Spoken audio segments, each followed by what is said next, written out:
She was my sister, my best friend. And one day, she was just gone. Sarah Turney, Phoenix, Arizona, May 17, 2001. The day felt like any other, a sweltering early summer Thursday as the school year neared its end.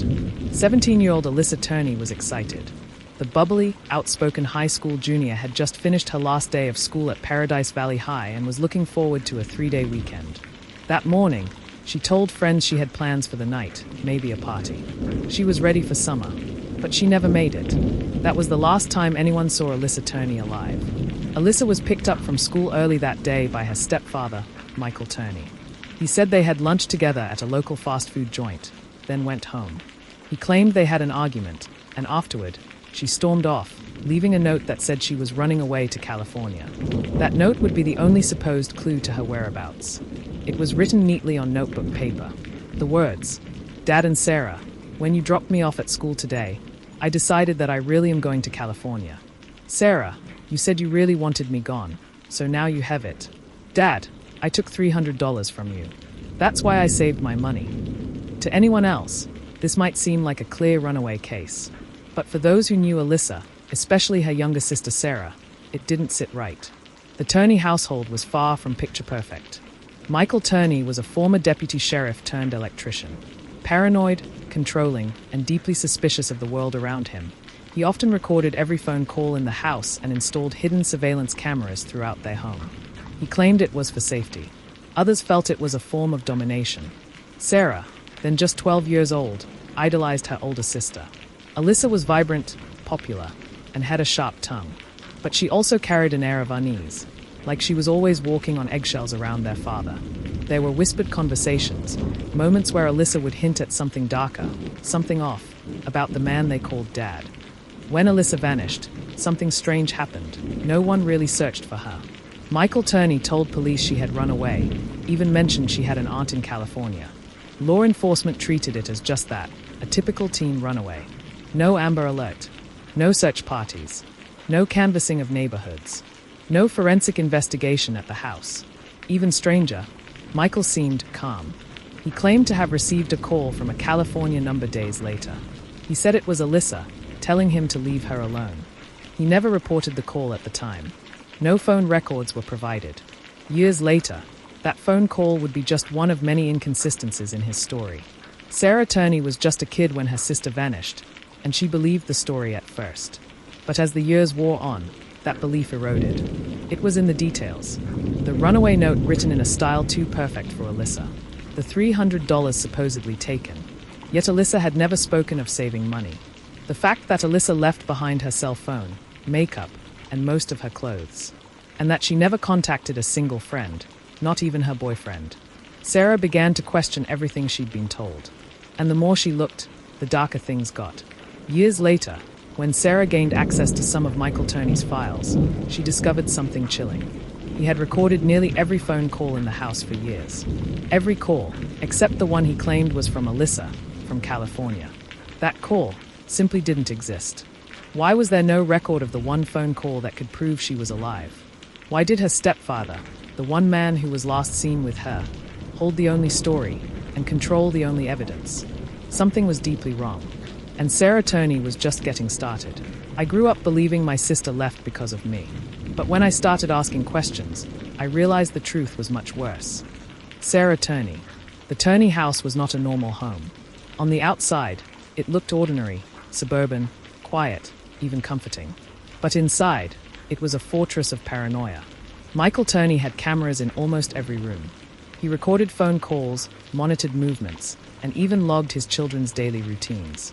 He had a filing system that rivaled intelligence agencies. Every phone call was archived, every disagreement logged, every errand timed. But strangely, there were no home videos or security footage from May 17, 2001, the day Alissa disappeared. When asked why, Michael claimed the surveillance system wasn't working that day. That wasn't the only inconsistency. Initially, Michael told police he and Alissa had gone out to lunch at Jack in the Box after picking her up from school early. They argued. She stormed out, left a note. That was it. But years later, his account started to shift. He added new details. One version said she left with a man in a car. Another claimed she was picked up by friends. Then there was the alleged phone call from California. The most important detail, the argument, was never described in the same way twice. When Sarah began digging through the old police reports, she noticed another glaring issue. Michael Turney was never seriously investigated. No DNA swabs. No searches of his van or the house. No questioning under pressure. Police simply believed him. By the time Sarah Turney was in her 20s, she was obsessed. She wanted answers, needed them. But more than anything, she wanted her sister to matter. She started reaching out to old friends, cold case detectives, journalists, anyone who would listen. For years, her pleas fell on deaf ears, until she discovered something terrifying. While organizing her father's old belongings, Sarah found stacks of VHS tapes. She cataloged them and realized Michael had videotaped nearly everything, except for Alissa's final day.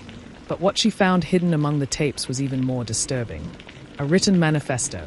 It was over 30 pages long, typed in a manic, all-caps format. In it, Michael described a massive conspiracy, a shadowy union group he claimed had kidnapped, tortured, and killed Alissa in retaliation against him. The document outlined plans for revenge.